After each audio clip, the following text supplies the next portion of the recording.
Ola, Brand Source Home Gallery, inspiring luxury. Caribbean Bakery, made Cayman fresh. Health City, now open at Camana Bay 7 days a week. The Ministry of Commerce, Planning and Infrastructure, and by West Bay Pharmacy, taking care of your health. This is For the Record with Ort Connor. Coming to you live from Radio Cayman Studio. For the record. For the record. For the record. Hear from your government officials, independents, and the opposition on issues that matter to you. For the record. Engage in an open dialogue between residents and lawmakers. For the record. For the record. For the record. Informative, impartial, insightful. This is your talk show. 1-800-534-8255. Your calls, your input. This is For the Record. And now, your host, Ort Connor. Good morning, good morning, good morning, O land of soft, fresh breezes and verdant trees so fair. Today is the 14th day of July 2021. I hope and I trust that everyone had a restful, peaceful, enjoyable evening. Those of you who are on the roads of the Cayman Islands, not so busy roads, I would say, these days, now that schools are out.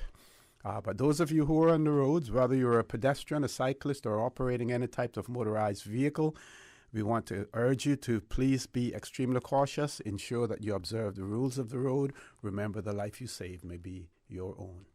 If you're celebrating a birthday today, we want to wish you a happy birthday. Or if you celebrated one over the past few days, a belated happy birthday as well. If, unfortunately, you have lost a loved one, we want to extend our sincere condolences to you. We hope and we trust that your faith will help to carry you through these very challenging times, and that the memories of your loved ones will be a blessing as well. For those of you who are infirmed, either at home or at a medical facility, we want to wish you a speedy recovery as well. So, folks, I want to thank you for allowing Radio Cayman, and by extension For the Record, into your homes, into your vehicles, as you traverse the busy roads of the Cayman Islands, into your places of work, wherever that may be. As you know, For the Record is a show produced by the staff and management of Radio Cayman, and it is geared towards keeping you abreast of issues as they arise and play out on the local, regional, and international scene. I'm your host, Ort Connor, and you're welcome to join me every Monday, Wednesday, and Friday from 7:30 a.m. until 10 a.m. During that period, our phone lines are open. Beautiful radio voice of Miss Susan Watson waiting to take your calls. Those calls can be made by calling our toll-free number, 1-800, which is provided courtesy of Flo, toll-free number, 1-800-534-8255. You can also call us on 949-8037 and 949-6990. If you don't like to talk on the telephone, email us at fortherecord, one word, fortherecord at candw.ky. WhatsApp us 925-3261, where you can send us a text message or leave us a voice note. And of course, you can follow us on YouTube simply by subscribing to Radio Cayman live stream.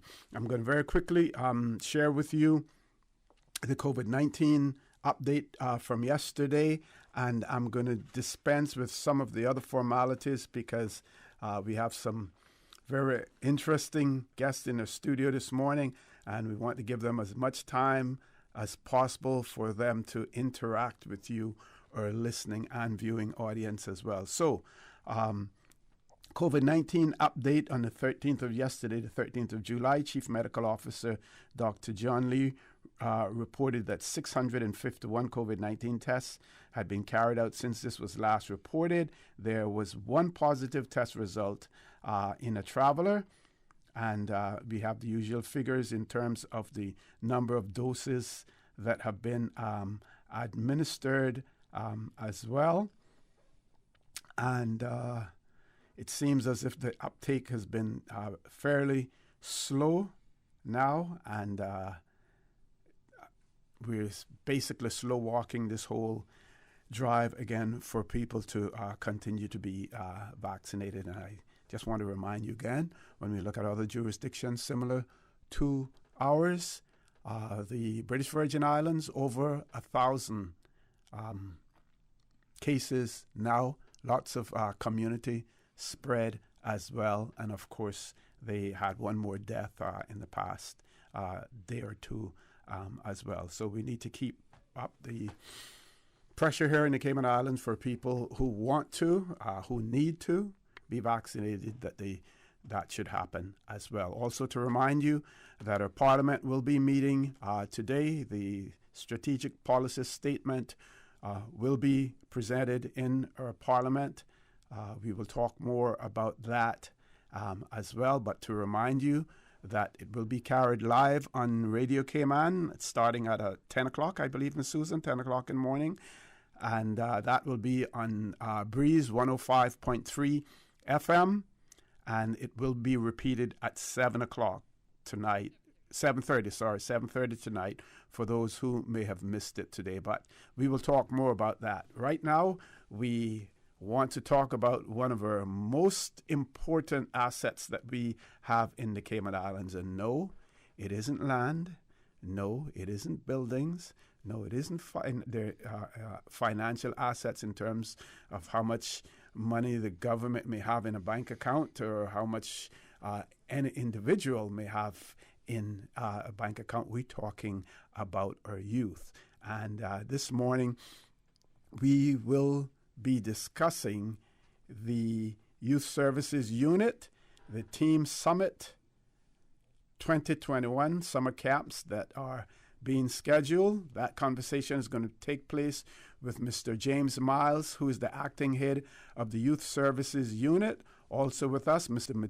Dimitri Miles, who's a summer intern at the Youth Services Unit, but he's also a student at University College of the Cayman Islands. He's doing a degree in applied science. Also with us, Michael McLaughlin, who's a summer intern at the Youth Services Unit as well. He's a student as well as a Youth Services volunteer. He's a former CARICOM, Youth Ambassador or former Youth Caucus representative for the Cayman Islands. Gentlemen, and of course, also in the studio with me this morning, none other than Dr. Steve Macfield. So, gentlemen, good morning. Welcome to For the Record. We're going to go around the table, and even though I gave you their bios, I'm going to ask them to introduce themselves, as well. Starting with you, sir. All right. Good morning. My name is Dimitri Miles. I'm doing my degree in applied science. I have plans to do marine biology and marine conservation once I'm through with that. Excellent. And as you mentioned, Mr. O.C., my name is Mikhail McLaughlin. I'm currently a volunteer with the Youth Services Unit. I've been involved in youth work for over 15 years. I was also, as you mentioned, a former ambassador. I'm no stranger to the radio. I'm also a former Youth Flex radio show host. Okay. And a current volunteer with the Youth Flex program as well. I, too, am a student. I am pursuing a degree in psychology at this time. And my hope is to continue to work with the youth in whatever capacity that comes my way once I've finished my studies. Mm-hmm. So that is me in a nutshell. Excellent. No stranger, Mr. James Miles, also known as Jamo. Yes, sir. I'm the acting head of the unit, now called the head of youth services designate until I complete my studies. Okay. And then I'll assume the role of head of youth services. But we're here to promote Teen Summit. It is our annual summer offerings to young people. It is a way for us to ensure that there's meaningful engagement for young people during the summer break, and that they are constantly learning in the now informal way. They've completed their formal school year, and now it's time for them to apply some of the knowledge that they've got in school and see how it applies in the world around them. Because gaining knowledge is quite different than showcasing wisdom. So we're giving them an opportunity to showcase wisdom. Okay, let's start with the history of the Youth Services Unit. Well, the Youth Services Unit was called for in the National Youth Policy in 2000. It was first formed in 2006 on its own. It was part of the Department of Youth and Sports when the policy was first being rolled out and implemented. we focus primarily on youth engagement, youth governance, youth amplifying youth voice and youth participation. When we broke away from sports, it's because a lot of times with young people, sports when we were under the Department of Youth and sports got most of the attention. This way, the government has a more focus on young people and their other qualities that they would get. Discipline is paramount for youth development. Sports brings a certain level of discipline, but there are other disciplines for those who are not athletic, and therefore the Youth Services Unit is focusing on those areas. And so this summer we have 2 weeks of camp. Last year we didn't do any, and we broke the hearts of many teenagers. So we're trying to get back in their good books by doing 2 weeks this year. I'm hoping that they would see that is worth the effort. We have a huge team of young people and the staff of the Youth Services Unit behind it. Our first week is next week, July 19th to the 26th. That would be, and the theme is Beloved Isles. It is a way of us connecting young people to their community, showcasing culture and heritage. Will be the main focus of next week's Teen Summit. It is one of the ways of addressing the National Youth Policy goal of creating a stronger socio-cultural identity for young people. We want to ensure that young people in the Cayman Islands are proud to be Caymanian, proud of their heritage and their culture, and a way of keeping their heritage within the ever-evolving culture of the Cayman Islands. There are several ways of doing that, and we have a lot of different activities scheduled for that week that we might be able to touch on. But it definitely will be, at the end of it, we want young people to come out of Beloved Isles proud of who they are, proud of where they come from, and to know what the unique offerings are of the Cayman Islands, not only to visitors that might be coming, but when they get their opportunity to go overseas for vacation or for school or for whatever, they can represent the Cayman Islands well. Okay, we have about 3 minutes before we go to a break. Can you tell us, what is it that makes Team Summit stand out from all of the other distinct summer offerings that young people experience? And if you could also just mention what was done last year when we, were in the midst of, the COVID situation. Well, we actually didn't have Teen Summit last year. Right. And like I say, it broke a lot of hearts because they were expecting interaction. The summer was when we were starting to open up from the lockdowns and stuff, so they were expecting some activities, even though we were in grips of the pandemic. And it was decided from the ministry that we should not offer, but we should monitor summer offerings. So we took on a more strategic role last summer, where we went to ensure that young people were re-socializing safely at camps and other summer offerings, rather than to busy ourselves with offering something ourselves. And I think it was fair to us as well, because the Youth Services team was redeployed at NAU to help them with the services they had to render to a growing population that needed that financial assistance during the pandemic and the lockdowns with our major industries, lockdown with tourism and stuff. We had so much people there that our team were called on to assist the NAU team. So we really didn't have time to plan anything either. But I'm pretty sure Teen Summit is something that it is the teen activity for the summer. Yes.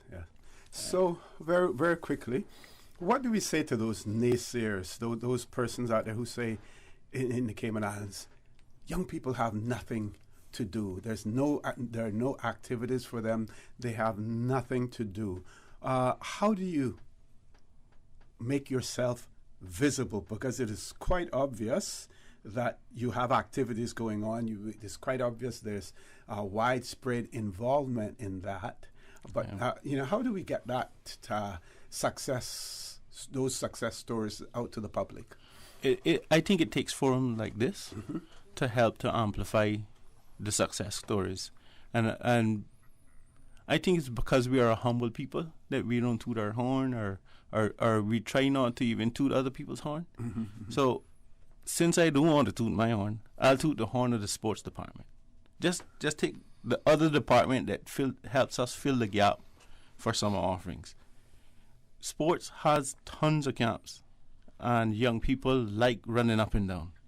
Those that don't like running up and down, they can try other sports that they don't have to run up and down too much. But there's something for everyone. Right now, there's a camp at the sports department called Fitness and More. So it's a little bit of fitness, but then they're getting a lot of cultural components. Okay. When I leave here today, I help transport the group to the National Gallery where they could get cultural, a splash of culture. And it helps to strengthen their social cultural identity as well. This is why I'm willing to do it.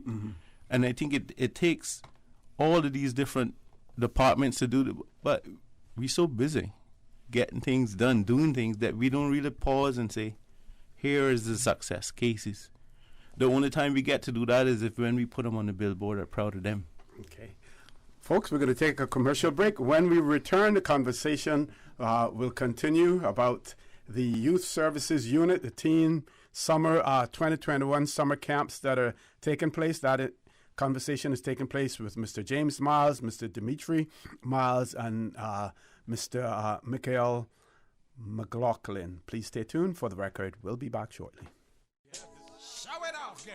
Whether it's formal wear and suits, bridal and suit rental, uniforms, tailoring and alterations, or fabric, Creative Fashion and Design is taking fashion to the next level and has it all for you. Remember to register for our sewing summer camp and learn a lifetime skill, not just a project. Let the young ones come and express their creativity. Cut, sew, and create. Sewing camp starts July 19th to August 13th. Creative Fashion and Design, located upstairs Tropical Plaza, Unit Number 8. For more information, call Norma at 949-0034 or 928-0344 or email info@creativefashionanddesign.com.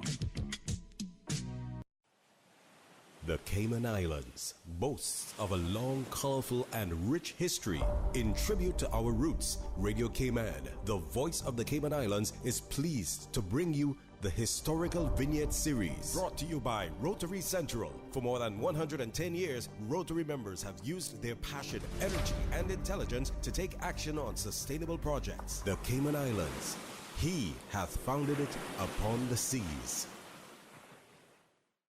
While the Cayman Islands has long been a maritime abode, it was under Commissioner Alan Cardinal that the pastime of yachting or sailing would come to pass. Commissioner Cardinal started his post in the Cayman Islands on February 14, 1934. In January 1935, the first Cayman Islands Regatta was held in Georgetown, with boats participating from Cayman Brac. Commissioner Cardinal had foreseen that the islands were capable of showcasing their excellent shipbuilding and sailing talents in organized competition. As a means to attract international investors, with the assistance of one Edmund S. Parsons and Lieutenant Colonel B.P. Dobson, Commissioner Cardinal would form the Cayman Islands Yacht Club. In a sign of genius, the Yacht Club was also used to reform the local Boy Scouts, but as Sea Scouts serving in Georgetown and West Bay. By 1937, the Cayman Islands Yacht Club boasted 134 members, with 150 Boy Scouts and Cubs. Radio Cayman's Historical Vignettes was brought to you by Rotary Central. For more than 110 years, Rotary members have used their passion, energy, and intelligence to take action on sustainable projects. Introducing the 35th President of Rotary Central Cayman Islands, Ms. Corleen Goodman Hoptroff. Our new President Corleen and her team will lead us through the new Rotary year, July 2021 through July 2022. Another year of community purpose and fulfillment. We, Rotary Central, look ahead knowing that with your help, the best is yet to come.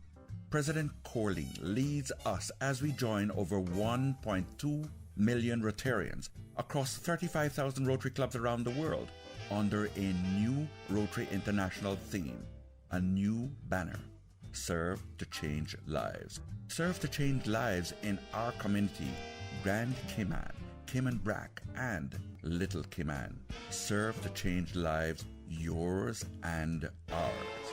Knowing this, the best is yet to come.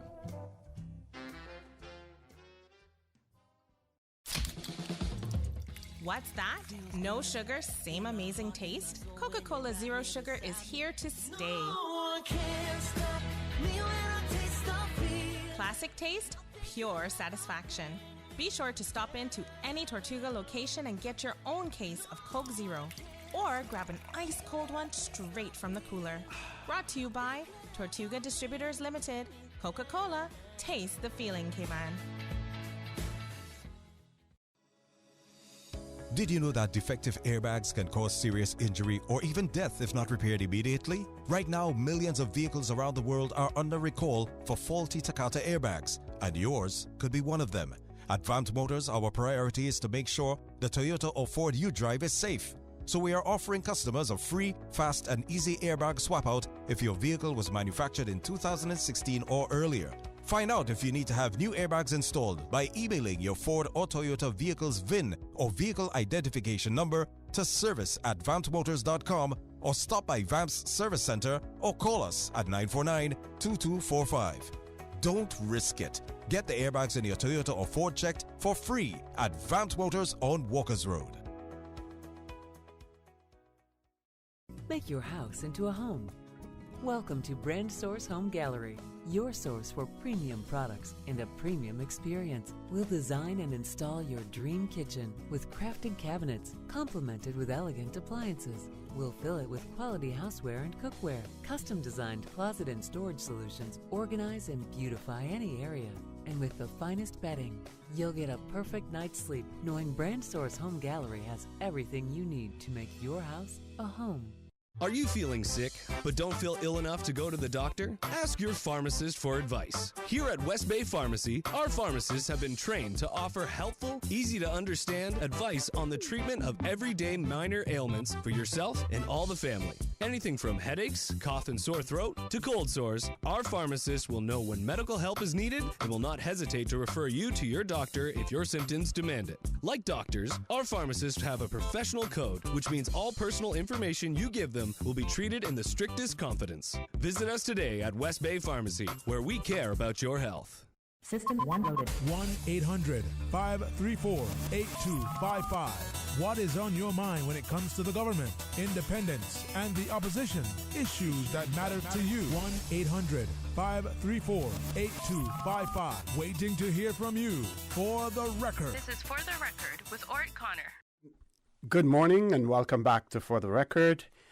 If you are a parent and you have youngsters and you're wondering what can they do this summer, what do you want them to do, something that is wholesome, something that is rewarding, we're talking about it this morning. We're talking about the Youth Services Unit, the Teen Summit 2021.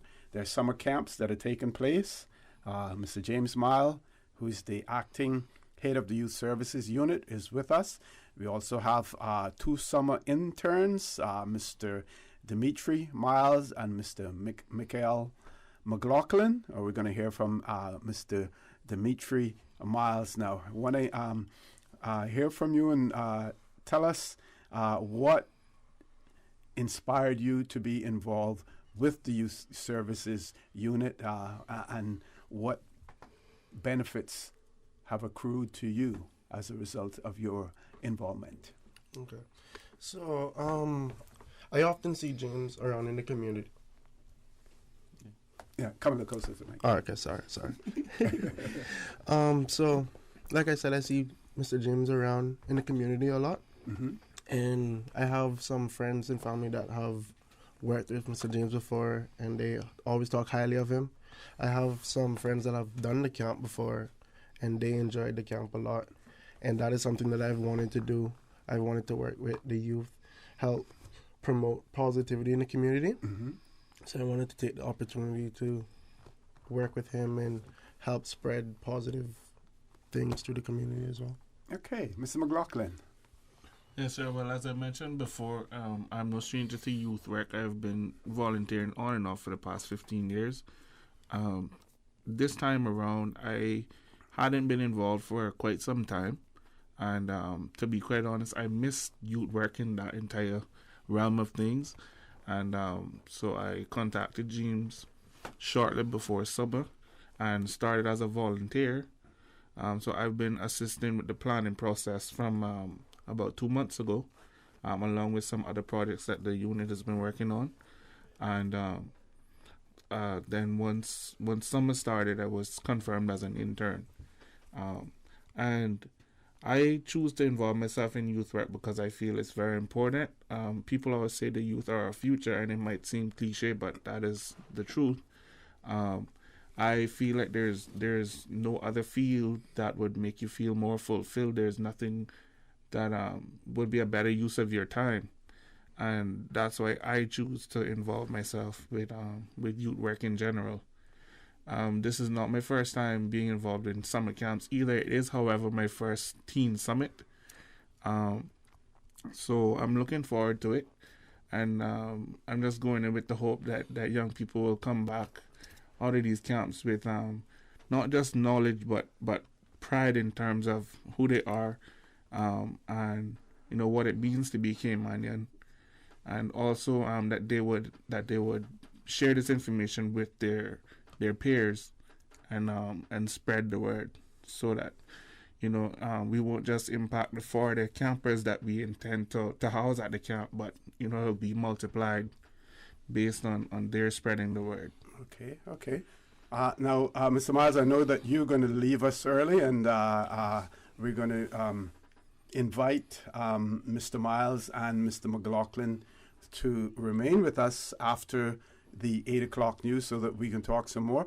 But in terms of the activities of the organization, the camp, I want to give you an opportunity to cover those areas, anything important before you leave us. Okay.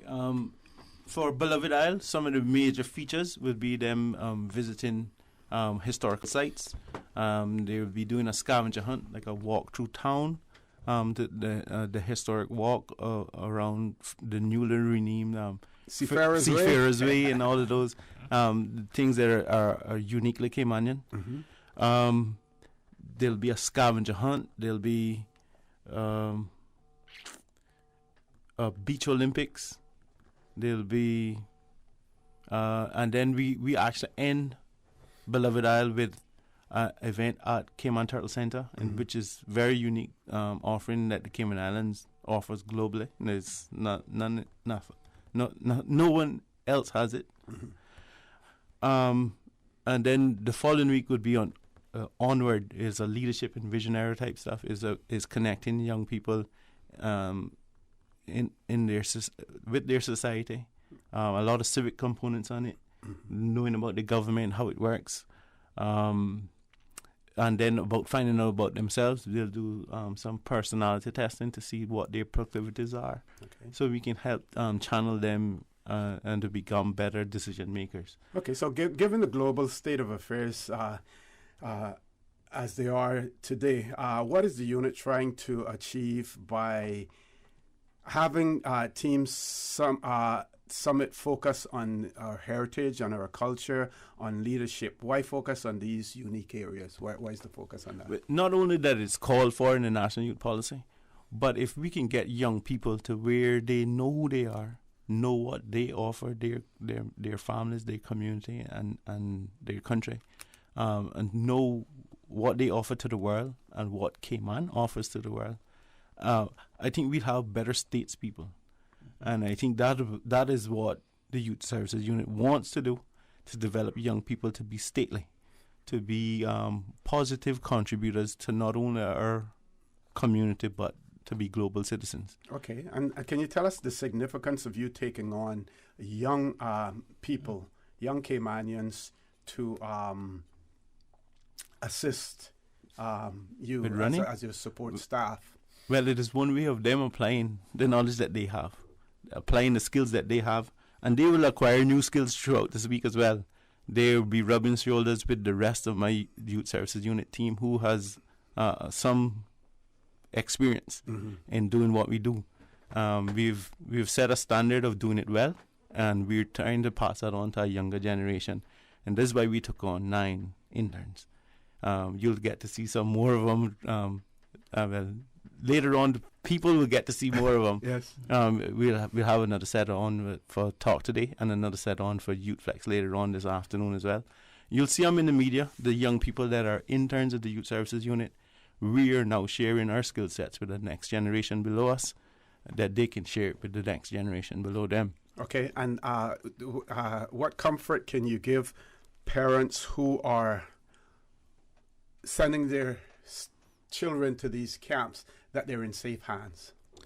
We have set a standard over the years of making sure that safety is paramount in all that we do. We have selected our help, our interns based on those skill sets as well. We even have help with those who are differently able. So those that you can send them as well. Okay. As long as they're between the ages of 13 and 17, there's a spot for them in Teen Summit. It's limited, but register today. Call the office at 943-1127 so you can get registered. Excellent, excellent. Folks, top of the hour, 8 o'clock news. When we return, the conversation will continue, so please stay tuned. Thank you, Mr. Connor. And studio time now by Foster's is a minute after 8. The voice of the Cayman Islands. Ooh, this is delicious. What is it? It's the Sriracha Cheddar Plant Perk Spread. I got it at Foster's. And these crackers? I've never seen them before. Yum. Yeah, these are green mustache crackers, and they're both vegan and gluten-free. I'm finding all my new favorites in the Foster's Finds catalog, and they're super easy to spot. I just look out for the shelf signs as I shop. Foster's Finds are exclusively available at Foster's Camana Bay. Visit fosters.ky/finds to discover your new favorite products. Foster's, better choice because we care. The 8 a.m. news is proudly sponsored by the Chamber of Commerce Pension Plan. For further information, please visit chamberpension.ky. The Cayman Islands Chamber of Commerce Pension Plan. We're here for you. Please be advised that the pension contribution holiday has been extended until 31st of December 2021. Employers and plan members should ensure arrangements are in place for salary deductions and remittance following this date. The Cayman Islands Chamber of Commerce Pension Plan, keeping you informed. For further information, visit chamberpension.ky. And for information as it happens, follow us on Facebook, LinkedIn, or Instagram. Email admin@pensions.ky or call 745-7630. We're here for you. For today's biggest news. Radio Cayman, the voice of the Cayman Islands.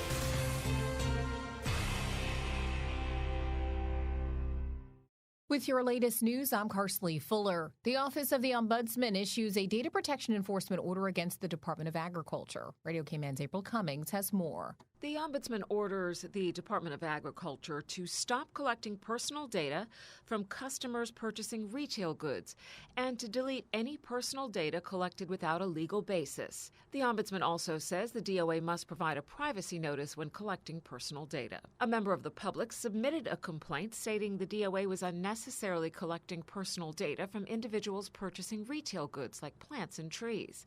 The information collected included the person's name, street address, postal address, email address, and telephone contact.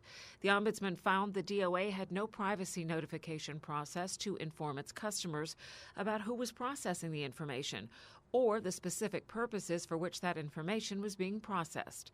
She also found the DOA had no legal basis for processing the personal data of its customers, and that collecting the data it did for a simple retail purchase was unnecessary and excessive. The DOE was given 30 days to action the required changes. April Cummings, Radio Cayman News. Anyone with questions about Cayman's Data Protection Act should visit ombudsman.ky for more information.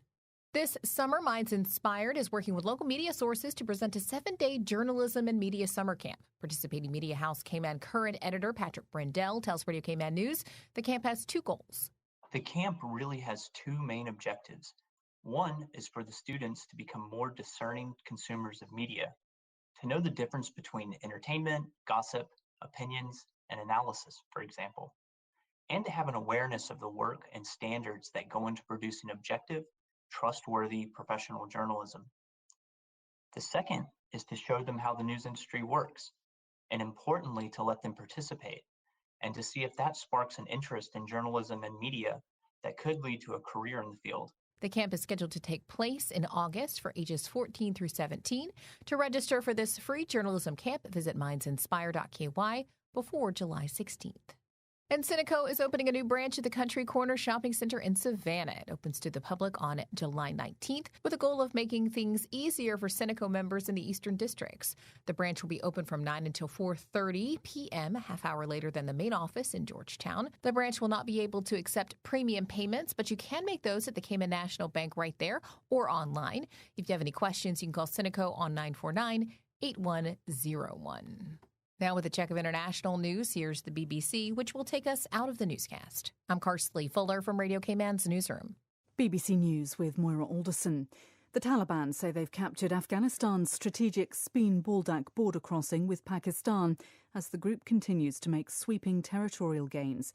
The Afghan government has denied the reports, although pictures on social media appear to show the militants chatting to Pakistani border guards. China has urged Pakistan to punish those responsible for the deliberate bombing of a bus in northern Pakistan that killed at least 13 people, including 9 Chinese nationals. The bus was carrying more than 30 workers to a hydroelectric power plant being built in the Upper Kohistan region. Beijing has invested in several infrastructure projects in Pakistan. Long queues have formed outside shops and petrol stations in South Africa's port city of Durban, following days of unrest sparked by the jailing of former President Jacob Zuma. Rioters looted and destroyed shops, leading to severe shortages of basics. A cluster of coronavirus cases has been found at a Japanese hotel hosting a number of Brazilian Olympic athletes. 7 staff members at the hotel in Hamamatsu have tested positive. Olympic officials say they haven't been in contact with the Brazilian delegation. The Belarusian authorities have raided the homes of several human rights activists and the offices of campaign groups. It appears to be part of an escalating crackdown on opposition by the administration of Belarus's authoritarian leader, Alexander Lukashenko. The United Arab Emirates has opened an embassy in Israel, the first Gulf country to do so. Both countries have emphasised the economic benefits of the normalisation, but it's being bitterly criticised as a betrayal by the Palestinians. Pope Francis has left hospital in Rome 10 days after an operation on his colon. The 84-year-old has no appointments for the rest of the month other than his usual Sunday blessings. That's the latest BBC News.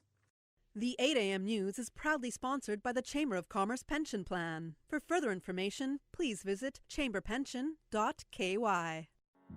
The Cayman Islands Chamber of Commerce Pension Plan. We're here for you. Are you aware of the performance of your pension plan? The Cayman Islands Chamber of Commerce Pension Plan provides quarterly fund fact sheets for our members to stay informed with the plan's performance. For the year ended 30th of April, 2021, the various life cycle funds have provided returns between 10.5% and 43.2%. And our all-in expense ratio for year ended 30th of June, 2020 is currently the lowest it's ever been. 0.72%. Visit chamberpension.ky to review our fund fact sheets. You can see the performance as far back as 10 years. Remember that pensions are a longer-term investment strategy. Focus on the long-term rather than the short-term returns. The Cayman Islands Chamber of Commerce Pension Plan continues to perform for you. Stay in touch with Radio Cayman for the latest in news and information. Follow Radio Cayman on social media, Facebook, Instagram, Twitter. Download the Radio Cayman app or log on to our website, www.radiocayman.gov.ky. Radio Cayman, your voice, your choice, your radio. Healthcare Pharmacy, caring about your health for the past 25 years. Radio Cayman's premier health show. Alzheimer's and dementia, are they the same disorder? Yeah, I think that's a very important question. For the Health of It with Tara Bush. For the Health of It with Tara Bush. Is heard on Saturdays at 9:30 a.m. and on Wednesdays at 7 p.m. Brought to you by Healthcare Pharmacy in Grand Harbor, where they care about your health. Transfer and refill your prescription online. Visit healthcarepharmacy.com or call 947-8900. Healthcare Pharmacy, now with a new and second location in Governor's Square. The new Healthcare Pharmacy in Governor's Square is open Monday to Friday, 9 a.m. to 6 p.m. and Saturday, 9 a.m. to 2 p.m. Healthcare Pharmacy, where they care about your health. As the community continues to take precautions from COVID-19, it is important to stay prepared for other disasters now that we're in the hurricane season. Here are some post-hurricane safety tips from the Department of Environmental Health. Did you know you must ensure all utensils are washed with detergent and rinsed with hot water if they make contact with flood water? For full guidance on post-hurricane safety tips, visit www.deh.gov.ky.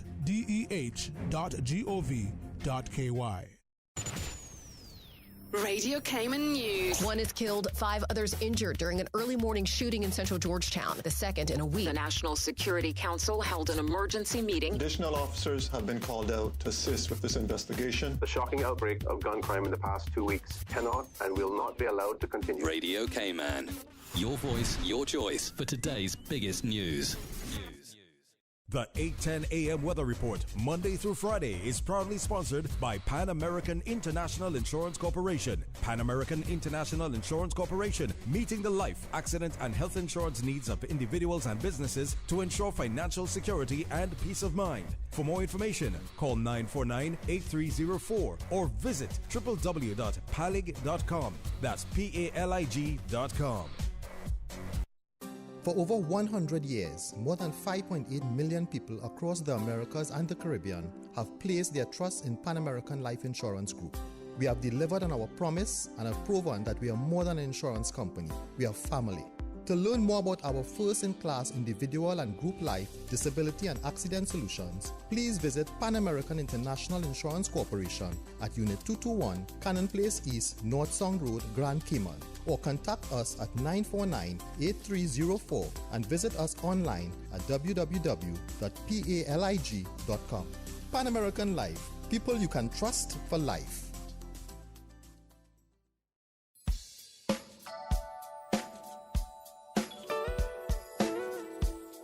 Pleasant good morning. Let's take a look at the very latest weather report.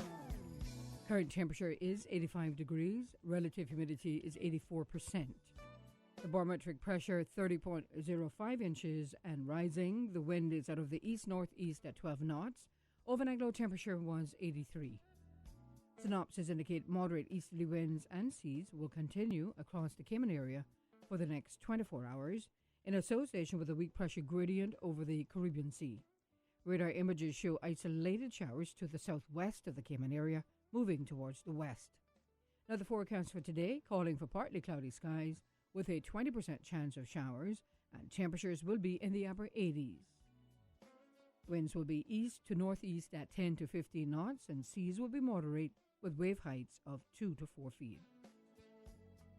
Tonight, partly cloudy skies with a 30% chance of showers and temperatures falling to the upper 70s. Winds will be east to northeast at 10 to 15 knots for tonight, and seas will be slight to moderate with wave heights of 2 to 4 feet. Today's high tide will occur this afternoon at 12:36 and a low tide this evening at 6:29. The sun will set this evening at 5 minutes past 7 and will rise tomorrow morning at 5:57. And the outlook is calling for similar weather conditions through Friday morning.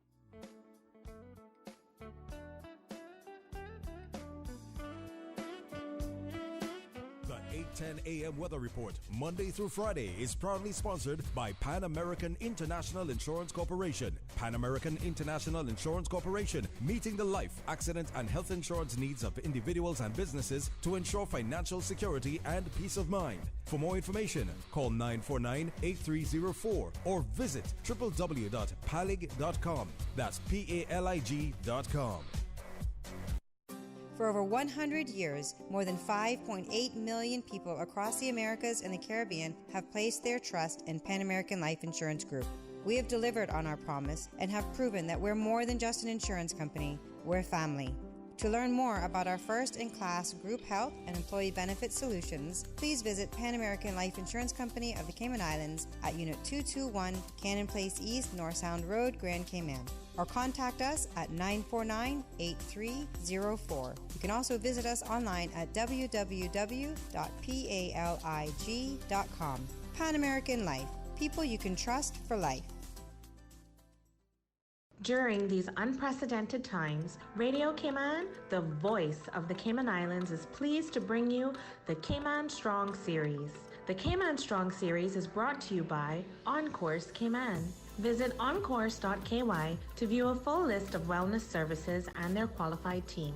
OnCourse Cayman, health, wellness, and happiness. Achieving your goals is a very rewarding feeling, but at times can feel very frustrating, especially if and when we miss our target. As you approach your goals in life, set yourself up for success. When setting your goals, break it down. Once the long-term goals are set, work backwards to set smaller and more manageable goals.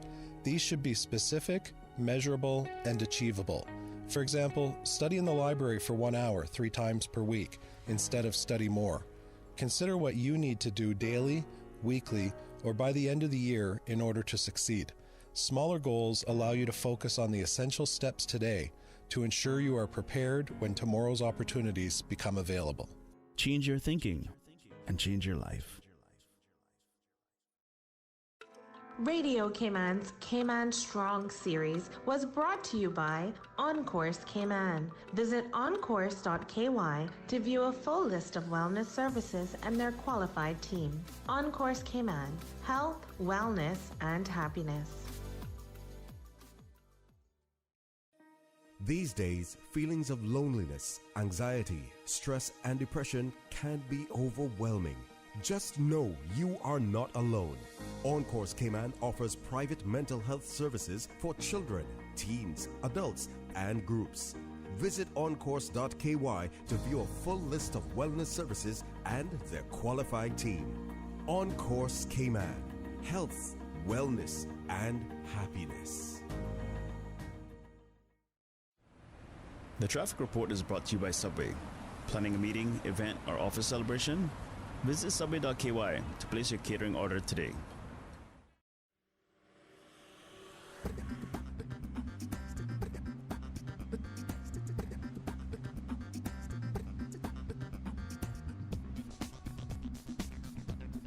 Good morning once again. Let's take a look at what's happening on our roads.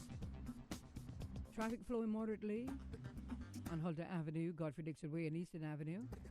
Coming from the east on Shamrock Road and Rex Creighton Boulevard, flowing moderately as well. It's steady traffic on the Linford Pearson Highway and coming off of Bobby Thompson Way, moderate flow of traffic. On Cool Road, flowing moderately, and flowing at a good pace on the West Bay Road in front of the Ritz. Coming from the West Bay four-way stop, traffic is flowing moderately. Sheridan Road looking pretty good as traffic flowing pretty good. That's the very latest on your traffic. Join us again at about 10 minutes after 12 o'clock. We'll give you another traffic report. Drive safe, Cayman Islands. Things just got a bit hotter on island. Come in today and order the new spicy Korean subs at Subway. They're sweet, spicy, and especially satisfying. Stop in and try the pulled pork with spicy Korean sauce, or the chicken with spicy Korean sauce. And you can message WhatsApp at 929-4658. Order online or use Let's Eat or the Bento app. The spicy Korean subs at Subway in 2 flavors, extra saucy and extra spicy. Subway, eat fresh. The traffic report is brought to you by Subway. Planning a meeting, event, or office celebration? Visit subway.ky to place your catering order today. The HSA Specialist Clinic has relocated to a new, modern, state-of-the-art facility at Smith Road Center to offer you a better patient experience. Receive care from top specialists in chiropractic, complementary and alternative medicine, neurology, ENT, urology, pain management, and more. Our orthopedic and telemedicine clinics remain at the Cayman Islands Hospital campus. Please remember to bring your own face mask when visiting any HSA location. Visit our website, hsa.ky, to learn more. At the HSA, you matter to us. Radio Cayman News. One is killed, 5 others injured during an early morning shooting in central Georgetown, the second in a week. The National Security Council held an emergency meeting. Additional officers have been called out to assist with this investigation. The shocking outbreak of gun crime in the past 2 weeks cannot and will not be allowed to continue. Radio Cayman. Your voice, your choice for today's biggest news. For the record with Ort Connor. Initiating system. For information that matters. For the record with Ort Connor.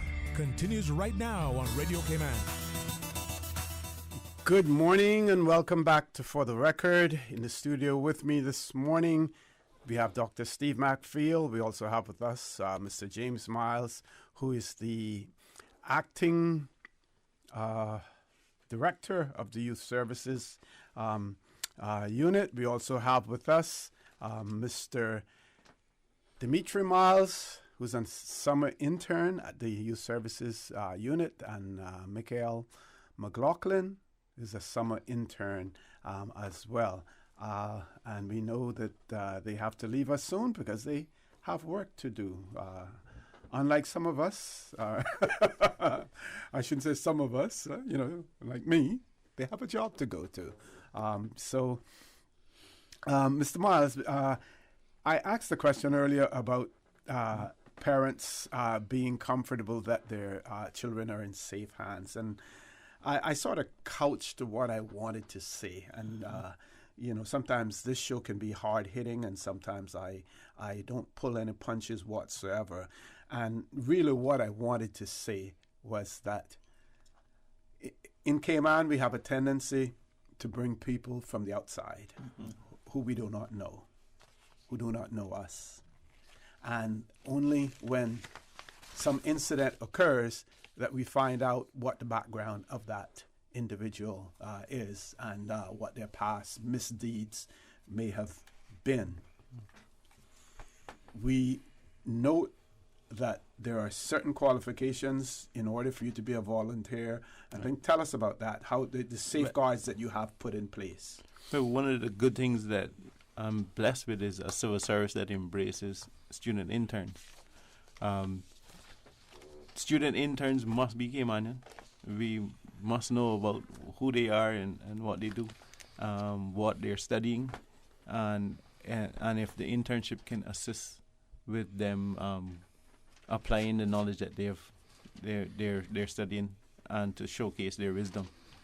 So we have a group of students who are now our interns for the summer, who we know that they have skill sets that can bring to the table, but they also are mindful of our culture, and they are vetted to make sure that they are safe hands you can leave your children in.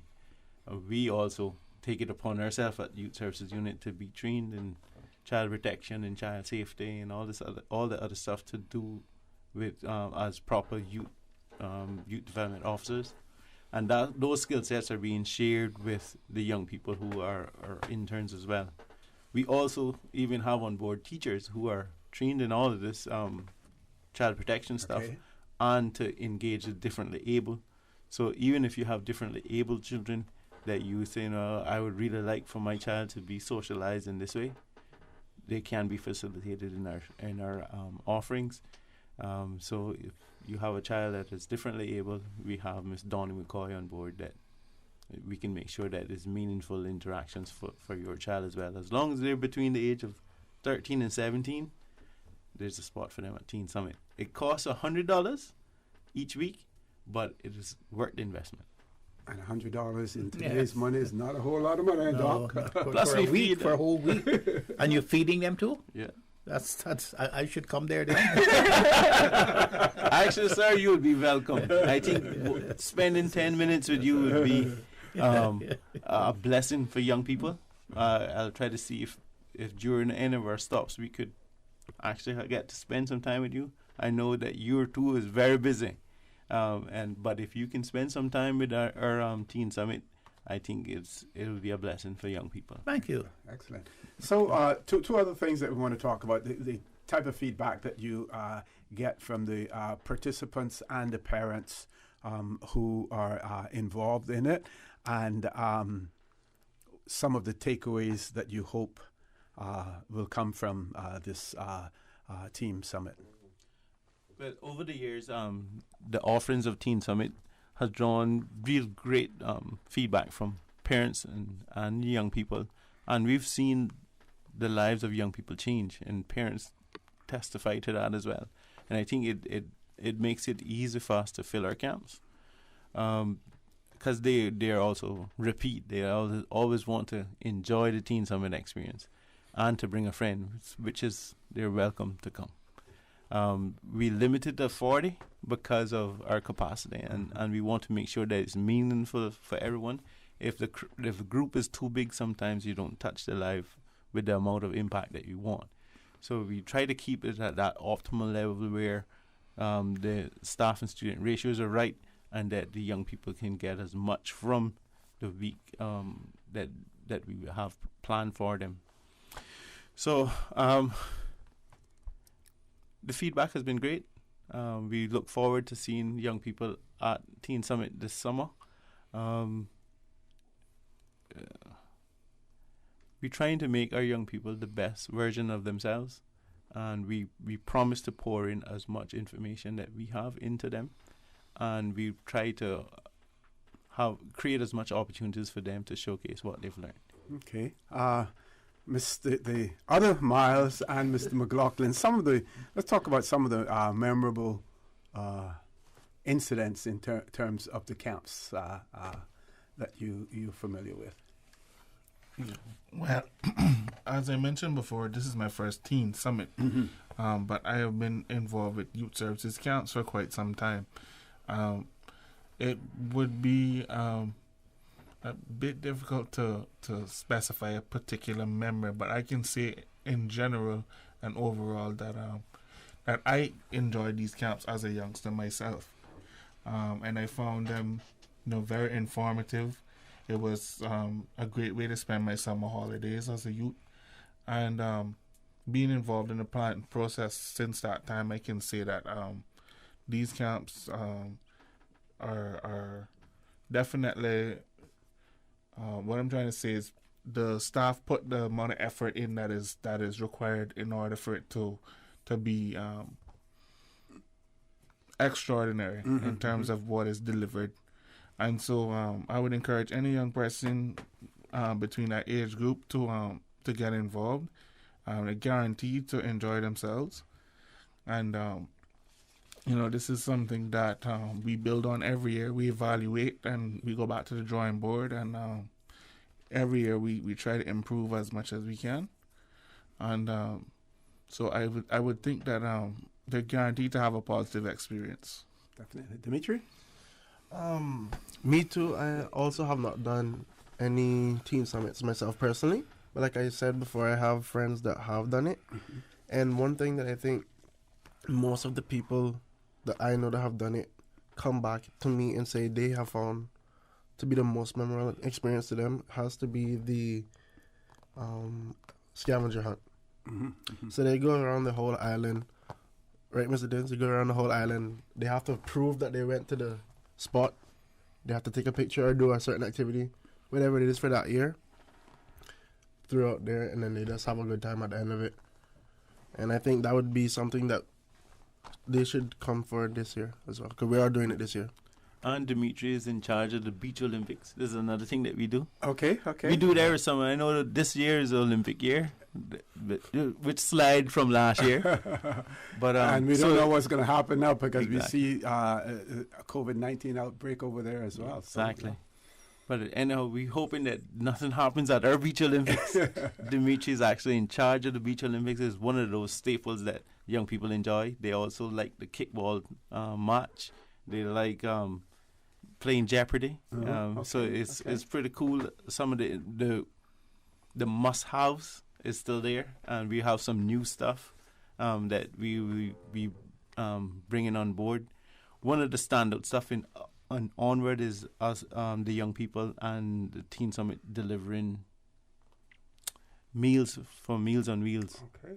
So the Wednesday of the last week of July, Meals on Wheels has allowed us to bless their team by replacing them for a day. Excellent. And it gives young people an opportunity to see the positive impact they can have from just giving a little of their time and talents and energy to a vulnerable group that has given of their time and energy when it was their time. So it is one way of us connecting young people and putting them into intergenerational settings that they can show that they can share value as well, even though they're young and they think that they might not be able to contribute positively. They have room for them at a young age. Doc, you have any questions or no? It seems any observation before they leave. I was just sitting here reminiscing, and it seems to me that it has gone beyond what my experience was as a youth. In the summer, as a Boy Scout, we went into the Scout camps. Right. We camped all over the island, North Side, East End, Blake's. We camped in West Bay. We camped on the Bath House Beach. We camped at Pageant Beach. And what we did is that it was a chance for us to play the role as seamen. Because as Sea Scouts, our camp was shaped in the way of a ship. And we had to keep the watch. Okay. And we had to be in different departments of the ship, in the sewer department, the engine room, on deck, and so forth. And we had to holding watch and everything. Watch, and we had to write the log. We had to know how to write up the log on every hour. We had to write the log until our watch was finished, and then turned over to the other people. And we learned how to compete for badges. In the Boy Scouts, you have the scouting for boys, and you have the different badges, and you have to compete to earn them. And that was a place for us to earn the badges, so we could put them on our shoulders to see how many badges we had, and that was good. I remember going to one big camp in my life, and that was the Jamaica. I was 19. I think it was, I can't remember, 1950. I was 15. And the contingent of Boy Scouts came in, went over there, and we camped at a place called Folly. And they were amazed that we were all in white, and how we could keep our clothes so white. And why were we in whites? And we said, we're Sea Scouts. And, we were taught to keep our whites all day clean, and that was a great time for me. And only 2 persons now from that contingency are alive.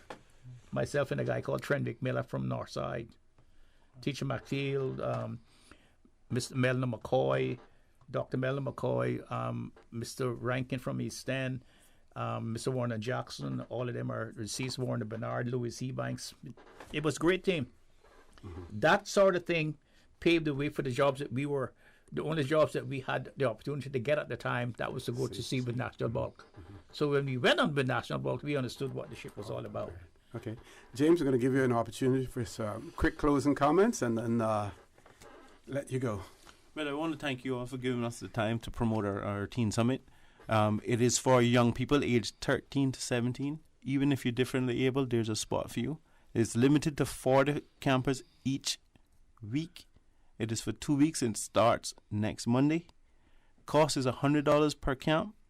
Contact us at 943-1127 or email us at info.ysu@gov.ky.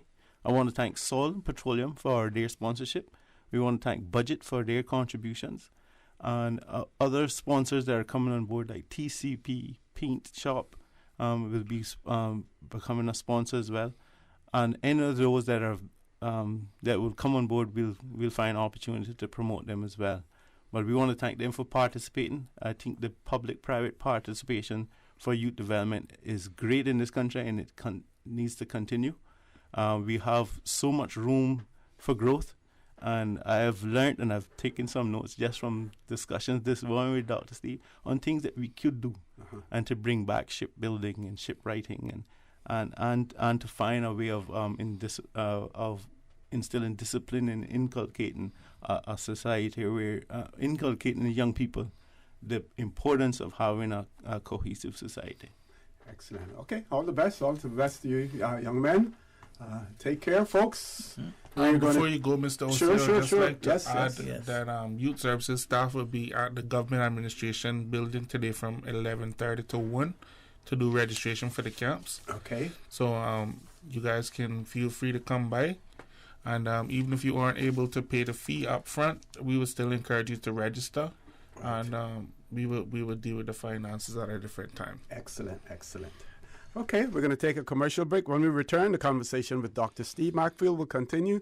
So please stay tuned. For the record, we'll be back shortly. When I was growing up in Cayman, Sundays was always a big day for our family. Everyone would go to Granny's house for Sunday dinner after church. Even today, I can still smell the aroma of all the delicious food we used to eat, especially the hot, fresh baked bread smothered in butter, topped off with our favorite pan cheese. These days, I don't have enough time to cook and bake, but I do my best to carry on the Sunday tradition of family meals, and being able to get hot, fresh bread with no preservatives or additives from Caribbean Bakery is a big help for me. Shh, don't tell them, they still think I baked it. Caribbean Bakery, now delivering every Sunday to Macgrass Grocery Store in Eastern Avenue and Marina Drive. Caribbean Bakery, made Cayman fresh. Health City is now open at Camana Bay, offering a wide range of specialties at our state-of-the-art Camana Bay Clinic. We are here to help you save time and feel better. We are open weekdays, weekends, and evenings for your convenience and are dedicated to reducing your wait time while improving your health. Friendly staff, expert care, lab services, and diagnostics in one convenient location from the hospital you know and trust. Health City at Camana Bay, within your reach. Since March 2004, West Bay Pharmacy has kept their doors open to the local communities, even before, during, and after Hurricane Ivan. At West Bay Pharmacy, our staff provides so much more than pharmaceutical excellence.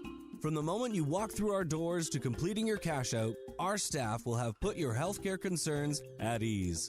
We would like to take this moment to thank our loyal friends and customers. To us at West Bay Pharmacy, our patients are our primary concern.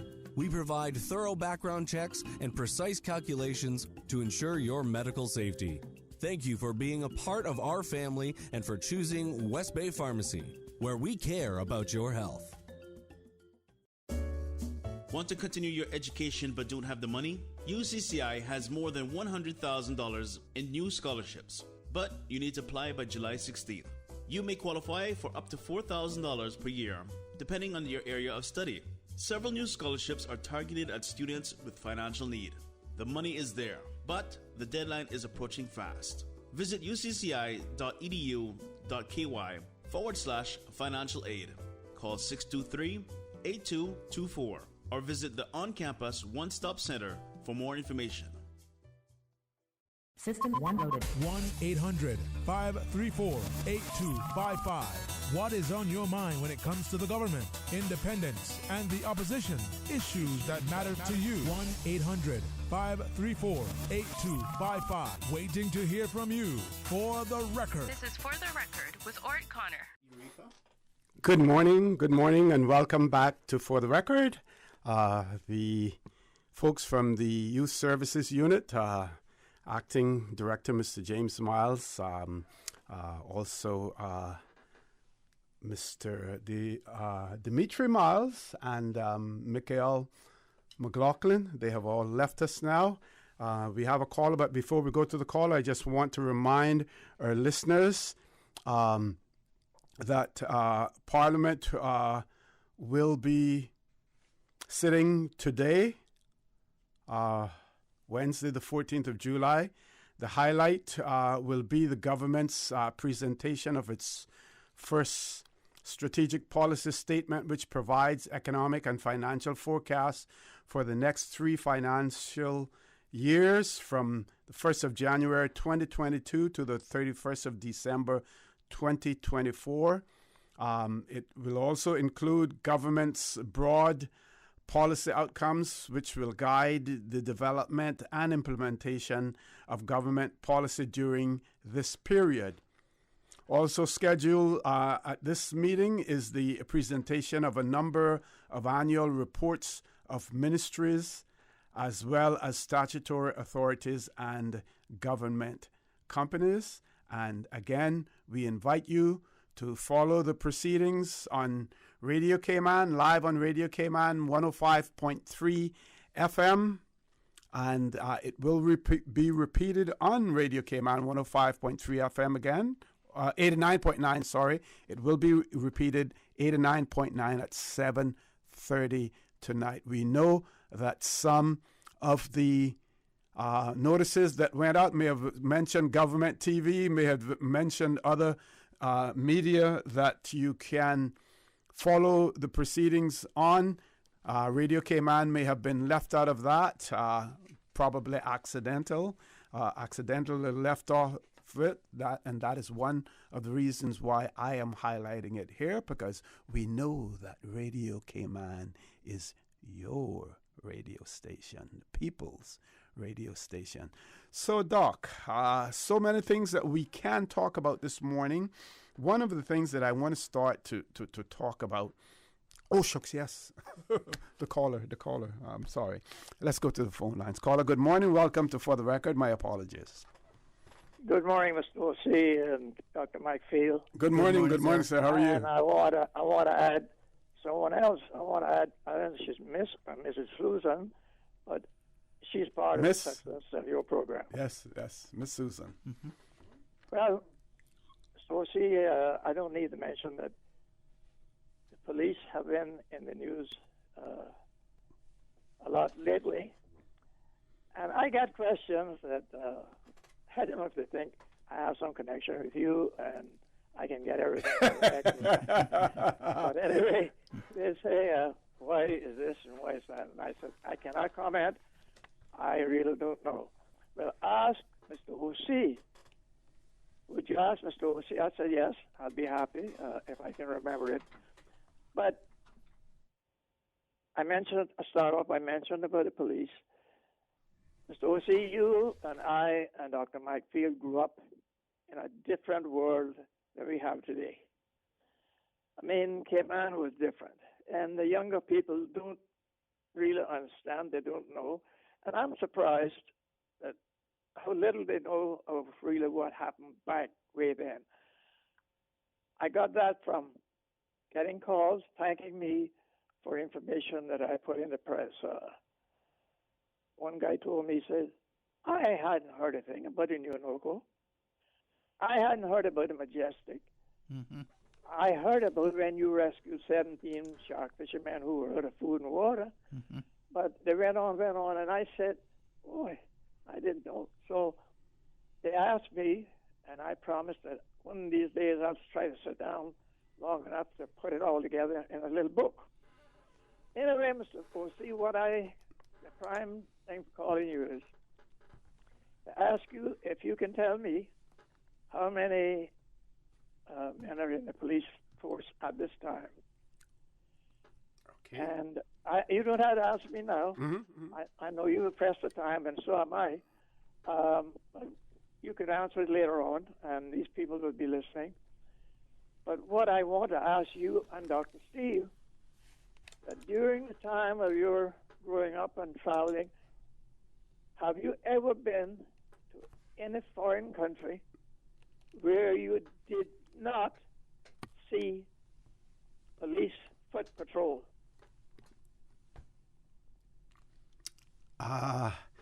They're everywhere. As a matter of fact,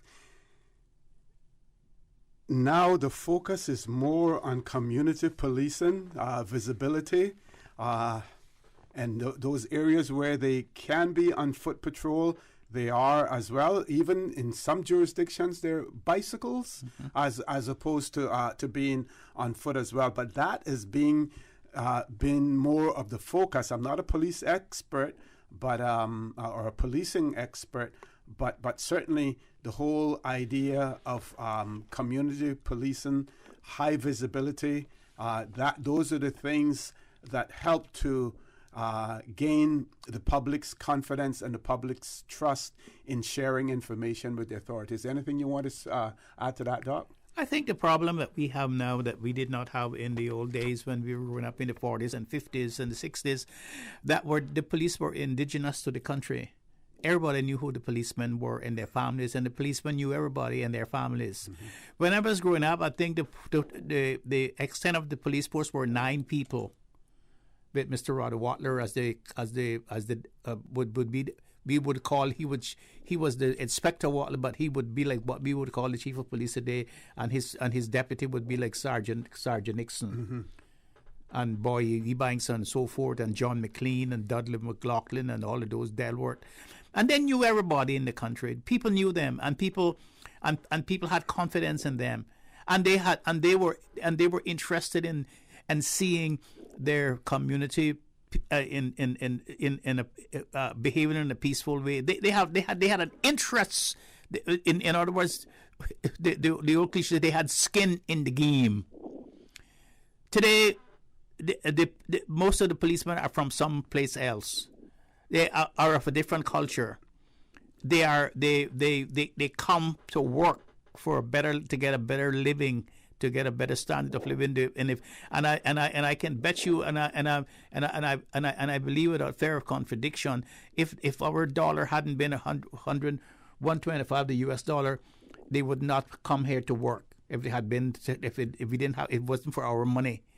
And so the emphasis, and then there's this cultural difference between the police today and the police of yesterday. To speak truthfully, to speak factually, they do not have the confidence of the community like the people in my day. And it's because of the differences in culture, the differences in background, the difference in history, the differences in lifestyle, difference in everything, and that makes a difference. For instance, in the old days, if something happened, the policemen then knew who they were looking for, and they knew where to find them, and they knew the source, the family people to go to be able to get the information they needed. Today, that is not possible. The police is always today asking people about, give me information. If anybody knows, call information. That is because the police does not know everything about the neighborhoods in which they're policing. And in those days, I'll give an example. When I was growing up, every couple of hours, Earl Wood or one of those would leave the police barracks, the police station on an old police station, Elgin Avenue. They would go down Elgin Avenue. They would walk up Shaden Road. They would go to the edge of Shaden Road, now where the old block factory used to be, now where the old block factory used to be, and they would come down Mary Street. They would go down the Rockhole area, and they would go down 4th Street. They would go down, and they would come down a place now that's Seafarers Drive, and they would go up Elgin Avenue back to the police station.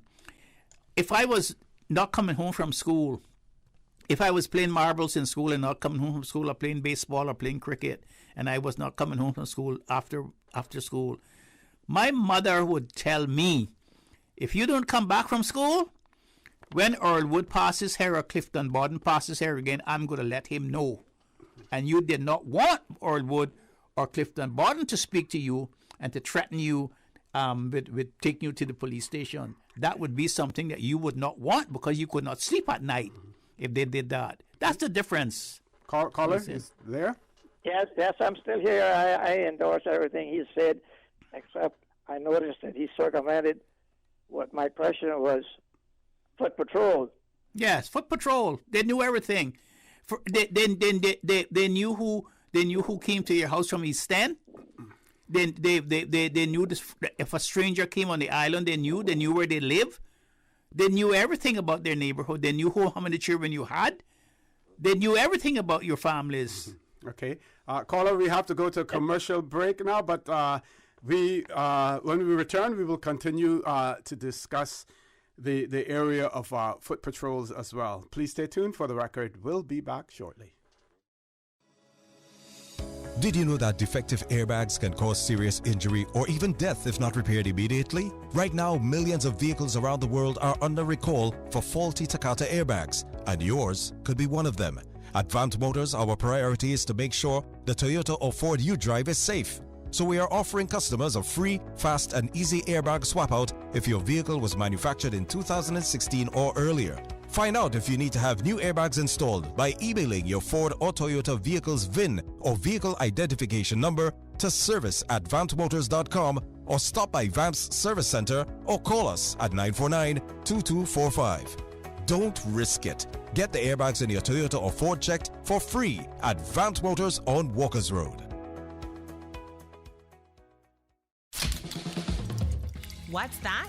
No sugar, same amazing taste? Coca-Cola Zero Sugar is here to stay. Classic taste, pure satisfaction. Be sure to stop into any Tortuga location and get your own case of Coke Zero. Or grab an ice-cold one straight from the cooler. Brought to you by Tortuga Distributors Limited. Coca-Cola, taste the feeling, Cayman. Make your house into a home. Welcome to Brand Source Home Gallery, your source for premium products and a premium experience. We'll design and install your dream kitchen with crafted cabinets, complemented with elegant appliances. We'll fill it with quality houseware and cookware. Custom-designed closet and storage solutions organize and beautify any area. And with the finest bedding, you'll get a perfect night's sleep knowing Brand Source Home Gallery has everything you need to make your house a home. For the record, with Ort Connor. Initiating system. For information that matters. For the record, with Ort Connor. Continues right now on Radio Cayman. Good morning. Welcome back to For the Record. We still have the caller on hold, and we have two other calls behind him. Caller, still there? Yes, sir. Thanks for holding on. Okay. I will trim some of what I had to say and get directly to a story that tells you about the effectiveness of foot patrol. It was in the summer. I think I was probably about 16 years old. A friend of mine and my fishing partner decided we'd go in fishing that night. But in the afternoon, he said to me, let's go and check the boat at Harmon Back there, which is in the North Sound in West Bay. On our way going, we passed. His last name was Harrison, and his rating was a corporal. And we waited, and we went on up and checked our boat, and we were gone probably 35, 40 minutes maybe. On our way back, this man was still walking up and down. He would leave from where the Adventist church is now, and he'd go as far as where the Church of Christ is, turn around and come back. I mean, we didn't watch this. Someone else told us this, but we saw him back and forth. You know, back then, the shopkeepers, we used to call them, Yes. they closed the store at 12 and they opened back at 3. The lady that was keeping the corner store where the Mount Pleasant Road intersects with the Bottomanu Road, and I think the building is still there, but this was a little store. And when she opened the store at 3 o'clock, right away she realized that someone had been here. She asked a friend to go to the police and ask them to come as soon as possible because she wasn't going to open. She wasn't going to do anything more until they got there. And that started this man walking. And I don't know how many times he walked up and down across that little village. But one thing we noticed on our way out was his shirt was wet with perspiration. He was walking. He wasn't riding or driving in a car. And I don't know when it was that he got back to this village. This man came out and said, "Sir, I'm the one who broke into that store. I'm sorry." And, but he arrested him and took him to jail. So, see, if that corporal or whatever he was, a police, was riding up and down in a car, that would not have happened. So this is a true story, and I think it indicates the effectiveness of foot patrol. And if you or maybe the good doctor, see, might feel, could probably find out